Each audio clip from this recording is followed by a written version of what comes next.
ইরানের supreme leader Khamenei যেন ইসরায়েলকে ইসরায়েলের ভাষায় জবাব দিল। গত দিনে অর্থাৎ যেদিন হাসান নাসরুল্লাহকে ইসরায়েল এয়ার স্ট্রাইকে মারে, সেদিন থেকে একটা রিপোর্ট খুব বেশি করে ভাইরাল হয়েছিল যে ইরানের খামেনি নাকি ইসরায়েলের ভয়ে কোনো এক বাংকারে সেফ সিকিউরিটি জোনে লুকিয়ে আছে। তাকে বের হলেই নাকি ইসরায়েল তাকে মেরেই ফেলবে। এই ঘটনাটি খুব প্রচুর পরিমাণে ভাইরাল হয়েছিল। এখন ইসরায়েলের এই কারসাজিকে মোক্ষম জবাব দিল খামেনি। সে শুক্রবারে জুম্মার নামাজে তেহরানের এক মসজিদে সে নামাজ পড়ায়। সেখানে লাখো লাখো লোকের মানুষের ভিড় জানায় যে ইরানের অধিকাংশ মানুষ সুপ্রিম লিডার খামেনির পাশেই আছে, অর্থাৎ ইসরায়েলের বিরুদ্ধেই আছে।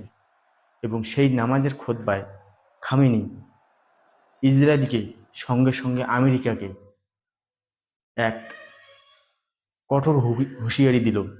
সে সেই খুতবায় জানায় যে ইসরায়েল যেমন গাজার শত্রু, ফিলিস্তিনের শত্রু, লেবাননের শত্রু, ঠিক একইভাবে ইসরায়েল ইরানেরও শত্রু। এবং খামেনি আমেরিকাকে হুঁশিয়ার দিয়ে জানায় যে ইসরায়েল এবং ইসরায়েলের যত এলাই আছে তারা কখনো ইরানের এলাইকে, অর্থাৎ তার যে প্রক্সি গুটগুলো আছে বা ইরান স্বয়ং আছে, তাকেও কখনোই নিচে নামাতে পারবে না। এবং এই খুতবায় খামেনি ইসরায়েলকে হুঁশিয়ারি দিয়ে হুমকি দিয়ে জানায় যে ইসরায়েলের পতন খুব শীঘ্রই আসছে এবং খুব তাড়াতাড়ি আসছে। এই হুঁশিয়ারি সে খুতবায় জানায় এবং সবশেষে সেই আরব দেশের উদ্দেশ্যে আরবি ভাষায় তার বক্তৃতা দেয় এবং সমস্ত বিশ্বের মুসলমান দেশগুলোকে একত্রিত হওয়ার, অর্থাৎ ইসরায়েলের বিরুদ্ধে রুখে দাঁড়ার জন্য আমন্ত্রণ জানায় খামেনি। সে জানায় মুসলিম উম্মারা যদি একত্রিত হয়, ইসরায়েল এবং আমেরিকার মতো নিষ্ঠুর শত্রুর মতো দেশ কখনো তাদের ভূমিতে উঠে দাঁড়াতে পারবে না। তাহলে কি আরব দেশগুলো খামেনির এই বার্তায় সাড়া দেবে, তার পাশে এসে দাঁড়াবে? খামেনি সর্বলাস্ট 2020 সালে তাকে দেখা গিয়েছিল সর্বসাধারণের মাঝে। এখন 2024, অর্থাৎ প্রায় 5 বছর হয়ে গেল। সে লোকের সামনে এসে দাঁড়ালো একমাত্র ইসরায়েলকে তার উচিত শিক্ষা দেওয়ার জন্য। অর্থাৎ ইসরায়েল যে একটা ভাইরাল নিউজ ছড়াইছে যে ভয়ে খামেনি বাংকারের মধ্যে লুকিয়ে আছে, তার মোক্ষম জবাব দিল। এবং সেই সঙ্গে সঙ্গে খুতবায় তিনি, অর্থাৎ সুপ্রিম লিডার খামেনি, এক বন্দুকের সঙ্গে দাঁড়িয়ে সেই খুতবায় ইসরায়েলকে হুঁশিয়ারি দেয় এবং একটা সাংকেতিক চিহ্ন হিসাবে বন্দুককে দেখায় যে ইসরায়েল কখনো যেন এটা ভাবে না যে সে ইসরায়েলকে, সে ইরানকে অ্যাটাক করে চুপচাপ বেঁচে যাবে। এই খুতবায় এটাই খামেনি একদম সঠিকভাবে এবং এক স্পষ্টভাবে ইসরায়েলকে জানিয়ে দিল। খামেনির খুতবা শেষ হতে না হতেই ইরানের আর্মি এক ভিডিও প্রকাশ করলো এবং এই ভিডিওর নাম দিল ট্রু প্রমিস 2।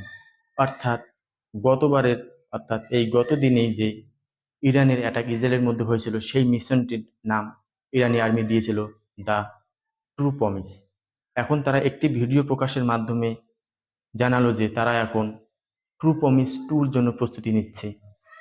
ইরানের সুপ্রিম লিডার খামেনির ভাষণের পরে পরেই এই ভিডিও প্রকাশ করার কথাই এটাই জানাচ্ছে যে ইরানের উপর কোনো অ্যাটাক ইসরায়েল করে নিরাপদে তার দেশে থাকতে পারবে না।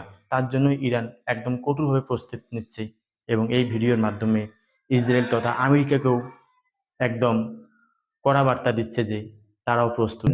ইসরায়েলের শত্রু, যে কোনো শত্রুই ইসরায়েলের বিরুদ্ধে কোনো কিছু করে যেন তারা পাবলিকলি বা সরাসরি মুক্তভাবে বেঁচে থাকতে না পারে, এটাই ইসরায়েল গোটা বিশ্বকে দিন দিন জানিয়ে আসছে এবং আমরাও দেখে আসছি, শুনে আসছি। এখন এই ইসরায়েল এর হুমকি হুঁশিয়ারি যেন ইরান কোনোভাবে পাত্তা দিচ্ছে না। ইরানের কাছে ইসরায়েলি এখন একটা তুলোধনার মতো হয়ে গেছে। কারণ বলছে কি, এদিকে তো ইরানের সুপ্রিম লিডার খামেনি ইসরায়েলকে হুঁশিয়ারি দিলই। এখন তারা একটা, মনে হচ্ছে তারা একটা সিদ্ধান্ত নিল যে তারা কখনো আর চুপচাপ লুকিয়ে থাকবে না।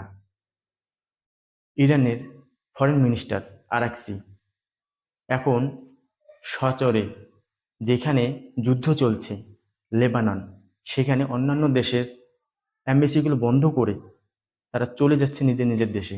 কিন্তু ইরানের এই ফরেন মিনিস্টার আরাকচি তা সেটা করছে না।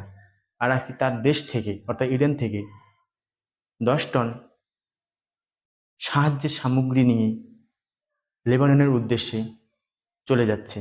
তারা যেন তাদের জীবনকে উৎসর্গ করে দিল সেই গাজাবাসীর জন্য। এবং সেই সঙ্গে সঙ্গে লেবাননে পৌঁছে তারপর আরাকচি সেই সিরিয়ায় যাবে, যেখানে প্রতিনিয়ত ইসরায়েল তার এয়ার স্ট্রাইক চালিয়ে যাচ্ছে। এর মাধ্যমে ইরান গোটা বিশ্ব তথা ইসরায়েলকে একটা বার্তা দিচ্ছে যে তারা কখনোই তাদের বন্ধুর সাথ বা সঙ্গ ছাড়বে না।